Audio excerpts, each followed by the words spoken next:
Hi, my name is Chris Little, and I am the host of The Lifestyle Chase. In 2018, I started this show to have meaningful conversations. I've interviewed over 100 different people, both in and out of the fitness industry. This podcast is something I'm incredibly proud of. Welcome to Season 4. Thanks for joining me. All right, so we are back with Andrew Hallam. We've had a few segments to the show so far, so if this is the first one you're tuning into, go through the episodes and check out the other ones, because we've been having some great conversations. I'm going to tee up the topic of cryptocurrency and the future of banking, and I'll kind of give you some backstory to it. So in our previous little segment of the show, I talked about one of my training clients, and him and I have conversations on finances all the time, and he gives me insights on cryptocurrency, investing, financially responsible spending decisions, and to give you some insight. This client of mine has been very successful with his own investing, but if you looked at the car that he drives, you would never guess. He has like an old Pontiac. I think it's discontinued. I think it's on its fourth engine, and he doesn't try to show off with the clothing that he wears or the vehicle that he drives, and he teaches me how to save money on winter tire purchases. So the things that I've learned from him are endless, which has made me excited to have you, Andrew, on the show, because it's going to give me even more insights. But with that being said, when I bring up the topics of cryptocurrency and banking, what are the first things that come to mind for you? Well, one is, I think, just the wild popularity of cryptocurrencies right now. There are more cryptocurrencies than there are stocks on the New York Stock Exchange, the NASDAQ, and the Toronto Stock Exchange combined. So there are about 7,000 cryptocurrencies now, and they've all been rising exponentially in value. I can't actually see the future. Of course, nobody can. For me, in terms of my personal investing, I see cryptocurrencies as a little bit more of a speculation than an investment. And so I'll explain why. With an investment, such as, let's say, properties, so real estate, you have an entity that's real, the property, and you have cash flow coming from the renter. And so anything that creates cash flow or has the potential to create cash flow is an investment. So the 7-Eleven down the street, if you purchased it, much the same thing, because it can create cash flow. Now, as people come in and they actually spend their money, and the money comes to the owners eventually. And investing in the stock market is much like that. So I prefer investing in a diversified portfolio of low-cost index funds.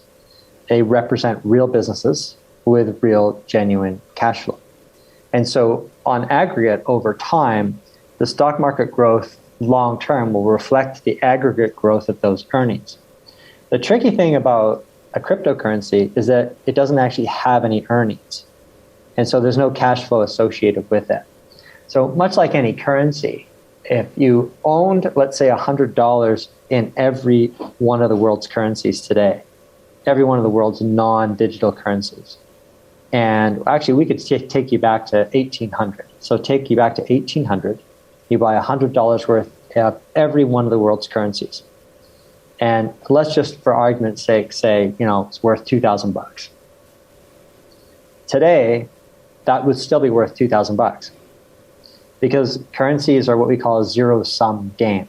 So there's no such thing as one currency just continuing to rise and rise and rise and rise. They float up and down within a band, but on aggregate, currencies don't make money. So it's really going to be interesting to see with cryptocurrencies. And you have, somebody like Warren Buffett, and I'm a little bit more aligned with someone like Warren Buffett or Jamie Dimon from JP Morgan Chase, who actually believes that it's much more of a speculation. So when you purchase it, you have to actually hope that someone else in the future is willing to pay more for it than you've paid. And so it's hard at this stage too to think of it as an actual currency of trade. because the prices are so volatile. Currencies aren't really meant to continue to rise.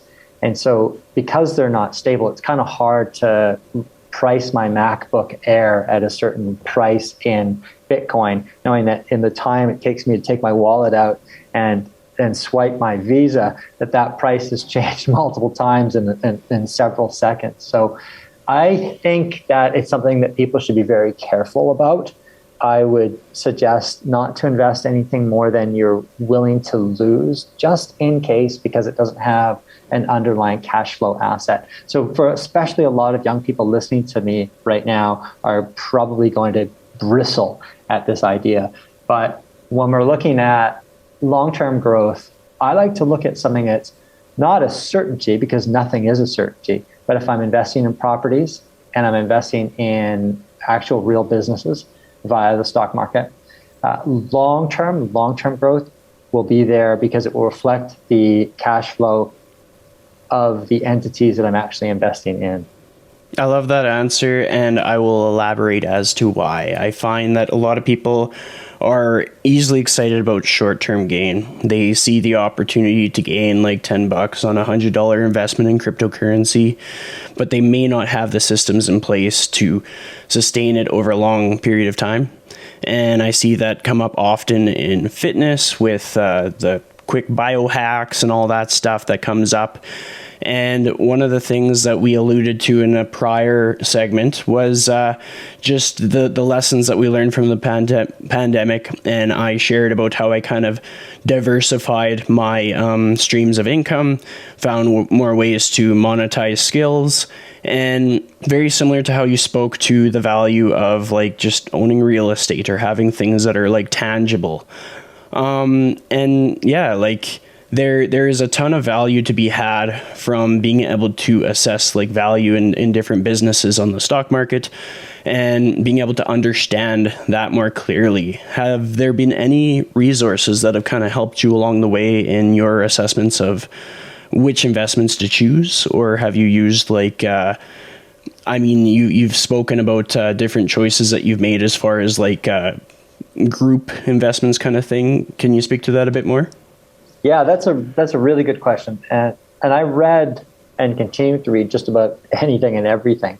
And, obviously people can go out and try and buy individual shares of companies, which is something I did. When I first started out, I bought actively managed mutual funds, which is what most investors actually end up doing. So they get a financial advisor. The advisor recommends a mutual fund, which is basically a basket of stocks, a bunch of stocks, and a professional trader will trade those stocks, hopefully to increase the value of the mutual fund on behalf of the investor.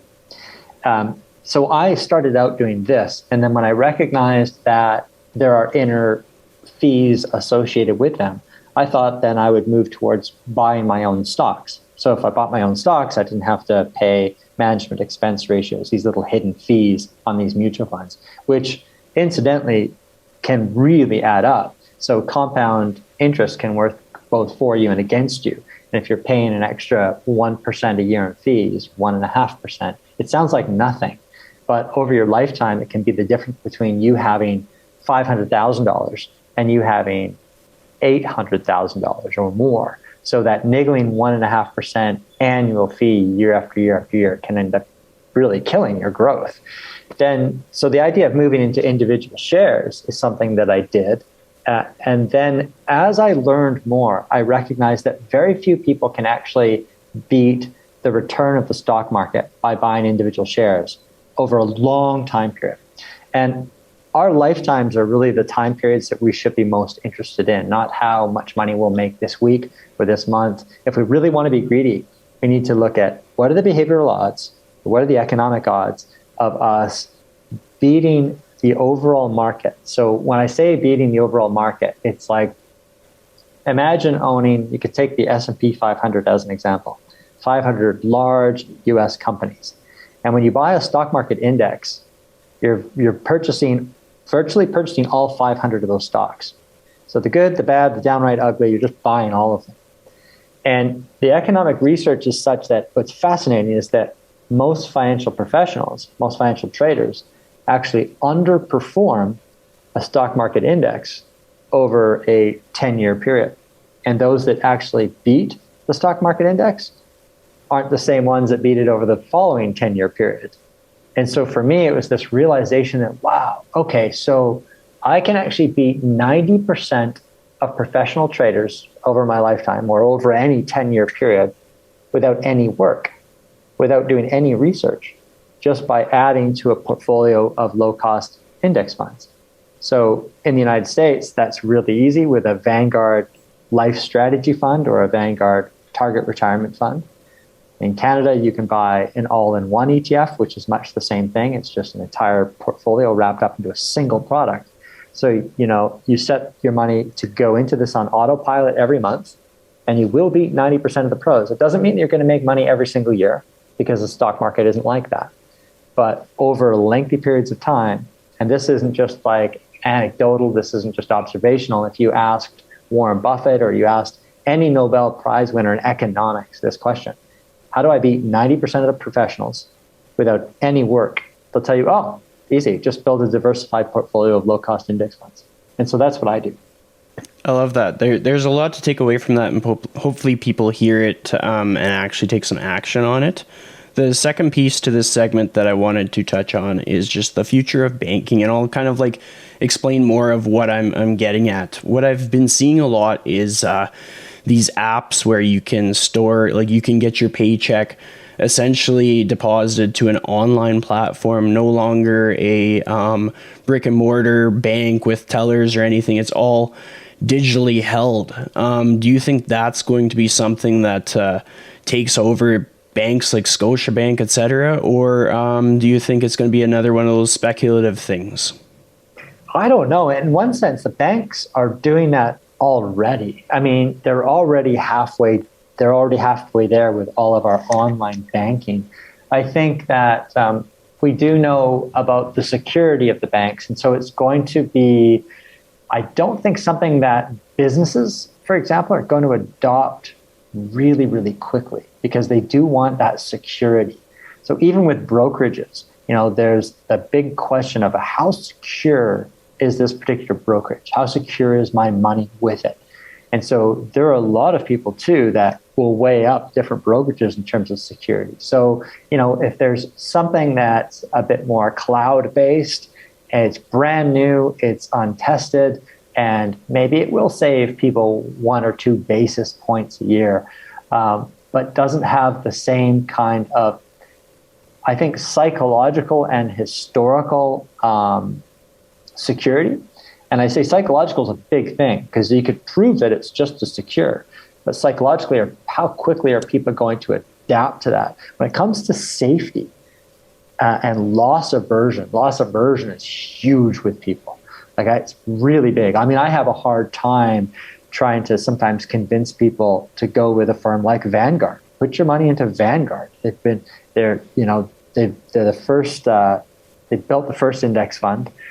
It's a great way to low cost, the largest basically mutual fund index fund provider in the world now.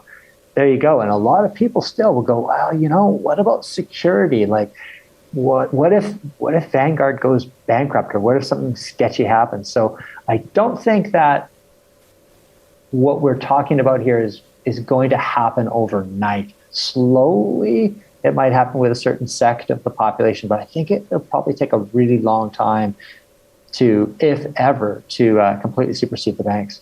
Yeah, well, I mean, I love that, because there's a lot that can kind of come up in a person's thoughts when it comes to their finances, and it can be influenced by the interest rates that are charged or the service fees that are charged. But at the same time, when you bring up the topic of security, that's something that we can't take for granted. The fact that we have reassurance that if something were to happen, like a bank is much more accountable than maybe like a cloud-based system, etc. But that essentially draws this segment of the show to a close. Are there any parting words of advice to someone that you would want to give when it comes to how to spend $100? Yeah. Here's one. To spend $100. This is something that your listeners might not expect to hear me say, because some of them are going to expect to hear me say, invest it. But you're asking me about spending it. And here's what's fascinating. There was some really cool research done on giving the money away or purchasing something for somebody else with that money. So I'll tell you about a fascinating experiment that was done. And it was a physical test. And it was done for people where they were asked to hold out like a 5-pound weight. So it was a test in a subway. Here's a 5-pound weight, dude. Hold it out in front of you, and we're going to measure how long it takes before your arm drops. So your physical endurance, you get fully fatigued. And so they have these people doing this. They're holding it out. They're measuring how long they can hold this 5-pound weight straight out. And then afterward, they let them rest, and they say, "Oh, that's really cool." And they too tell them, like, "We'll give you $1 if you do this, right? So here's your incentive for taking part in this little experiment. We'll give you $1." And so they give the person the chance to rest. They're chatting with them, and they give them the $1. And then they say to them, "Oh, you know what? If you want, you could donate that $1 too." And they had a charity there, and you put it in a charity jar.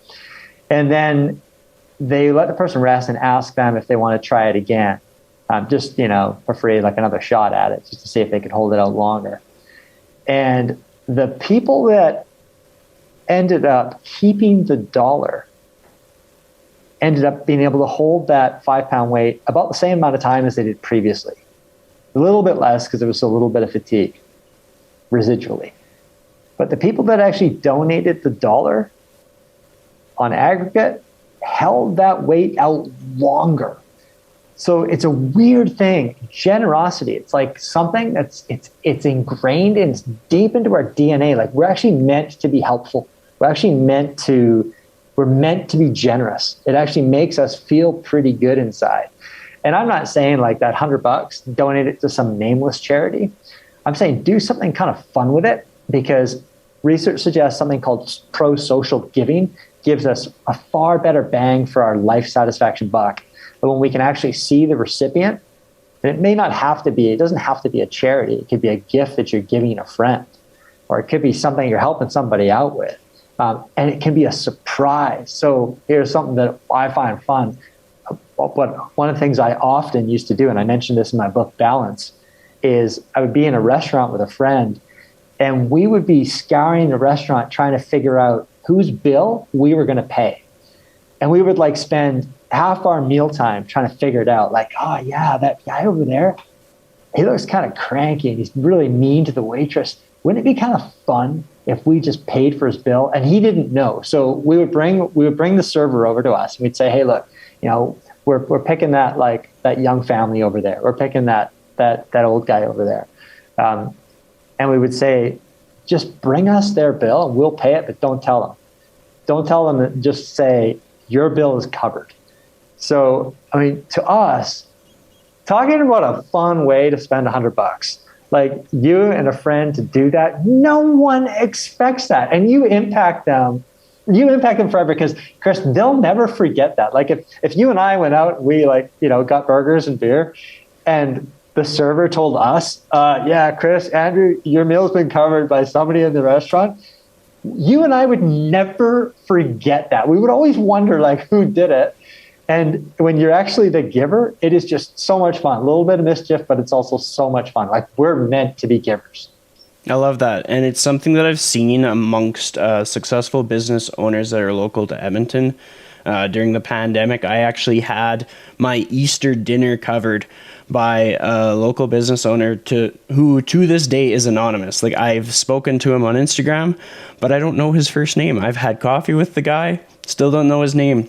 So the impact is incredible. And successful people know the value of that. So I'm hoping that people kind of take that advice and roll with it. But we're going to head on into our next segment. So thank you, listeners and viewers, for tuning in, and hopefully you check us out for the next one.